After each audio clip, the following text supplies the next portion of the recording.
To understand how our WJF frames health equity, we have to notice that we're trying to build a culture of health across the country that's founded on health equity approaches and health equity principles. So for us, health equity means that everyone in our society has a fair and just opportunity for health and well-being. And since we know that that's not the case, we have to look at our systems that we call the social determinants of health, systems that would help us be healthy if they worked well for everyone, and they don't.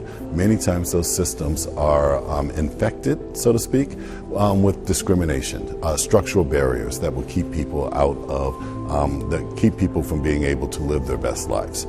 So you have to look at racial discrimination, you have to look at gender discrimination, you have to look at discrimination against people with disabilities. Health equity benefits everyone in that everyone gets what they need to be healthy, but you have to look at their unique circumstances and understand what structural barriers are preventing them from taking advantage and using the systems that have been designed to help them. If you think about it, all of us who have been working in these fields of public health, medicine, healthcare, our real goals are to eliminate some health disparities. And the approaches that we've been taking to eliminate health disparities has done some good in many cases. We know smoking rates are lower than that they have been in times past, and we know that there's a direct connection between tobacco use and cancers. But for the most part, our work to eliminate health disparities has not shrunk in goals. As a matter of fact, some things have changed and gotten worse.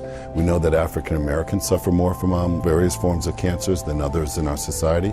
We know that's the same for American Indians. We know that's the same for American Indian women and African American women, just to use those as examples. And if our old approaches haven't worked well to shrink those disparities gaps, and we also see that those disparities gaps are being exacerbated, and we know the millions, if not billions of dollars that we as a society put into shrinking those health disparity gaps, then maybe we need to take a different approach. Maybe we need to start thinking about how do we engage with those who are suffering? How do we engage with those who are in pain that can tell us the best ways to help them live and have a fair and just opportunity for health and well-being? Health equity needs leadership in this country. We both have strong leaders at the Robert Wood Johnson Foundation and the American Cancer Society who can call out the unfairness and the injustice that leads to some of the problems that we're facing.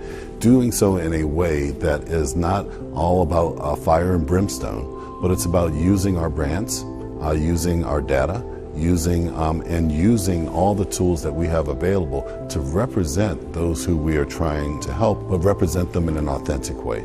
And so I think our leaders between the American Cancer Society and the Robert Wood Johnson Foundation can call attention to all of the other leaders and communities that are out there who are working on these issues, can hold them up as examples and open doors for them to also go in and do that equity work. So partners like the American Cancer Society are very important to Robert Wood Johnson Foundation because we all working together using health equity tools, health equity approaches, have the opportunity to create a more perfect union in which everyone who lives in our society has a fair and just opportunity for health and well-being.